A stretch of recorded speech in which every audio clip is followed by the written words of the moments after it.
Okay, in order to sweeten up your drum rack and you have the patch you want, we're going to throw on a compressor. We're going to bring it down a bit. So negative 20.8, that's good. I like that. We're going to throw on a auto filter.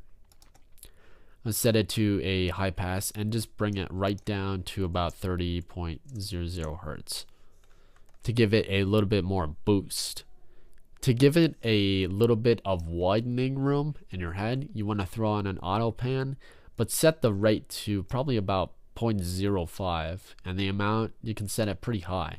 This will kind of get a phasing motion in your head, but it will also keep the rhythm and section in your head just moved around a little bit to give it a little bit more depth.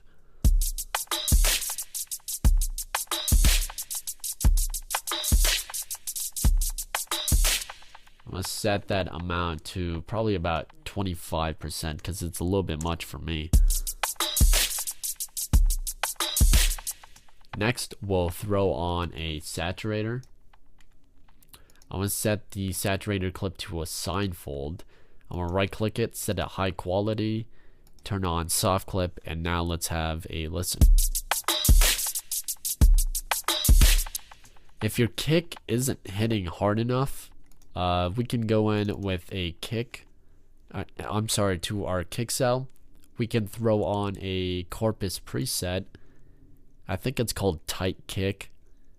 And it really does make your kick sound pretty tight.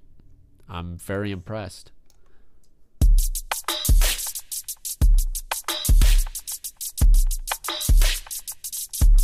I just brought that down instead of 40 hertz to 30 hertz. Sounds a little bit better to me.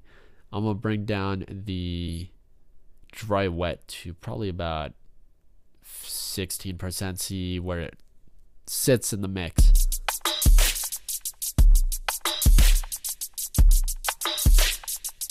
.9%, that sounds pretty good to me. But let's say you want to increase your headroom. There is a link in the description below that will tell you how to download and save all these plugins. They're free plugins. They do make a difference in your mix once you start getting monitors. It's always good to get reference monitors, because if you start to get PA speakers, yeah, sure, they'll be good for, bringing to parties and things like that. But if you really want to listen with your ears, you want to get studio monitors. They're the best thing for your ears to listen to where your sound sits in the mix. PA speakers are passive amp speakers, meaning that they're not powered, but they have a signal that runs to an amp. It's a little bit more complex situation. With powered amp monitors, you just get clear clarity, and it just plugs in and goes. You don't need to mess with pretty much anything. So I found this Kilium. There's an IVGI plugin in here, and what this does, I said it before on my chained effects. It doesn't have a chain effect processor. Anyways, what this does, it adds a little bit more natural analog sound to this, and I'll demonstrate that by adjusting some of the effects so that way you can hear instead of hearing me blabble.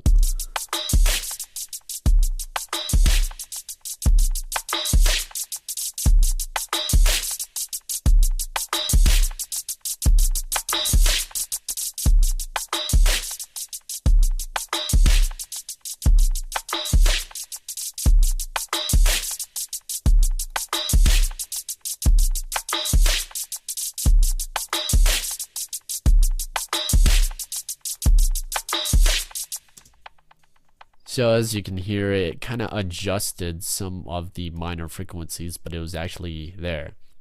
There's a plugin called Flux, and it's called Bittersweet version 3. I'm going to set this after all my effects. What this does is it creates kind of like a widening spectrum inside your headphones or your monitors or whatever you're using, even a dead cat. It doesn't matter. What I'm saying is that this bittersweet kind of reduces or increases the mode, but it spends so much time separating the signal from one another that it kind of creates more of headroom. And I'll demonstrate that by playing.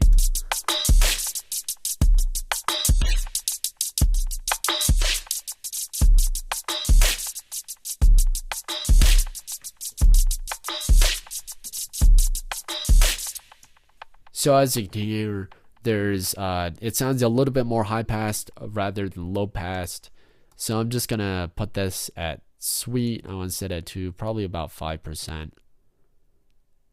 Just on the sweet side, bring the period down to about 29.8 milliseconds for each thing to hit. I want to set this to my center so that way when we listen to it, it's going to be in the middle of the mix instead of all over the place. Or actually, we're swinging it from right to left and left to right, so I want to set it to stereo so it sounds better. But basically, yeah, that's about it for getting your samples to sound a little bit better by using more advanced techniques in Ableton. Later down the road, I'm going to teach you some increasingly advanced techniques with drums, just because I'm trying to get the lesson plan down of how to teach this. Because what we'll start be talking about is basically setting up a filter to hit the kick, but also make sure that it brings back just in time to, well, hit the snares and things. I'll show you that by demonstrating with this patch, and then I guess I'll just show you a little bit of this and, you know, catch you guys out later for another tutorial technique. I want to try and keep this up as best as possible. These videos are great. I need to make more awesome stuff coming soon. Peace.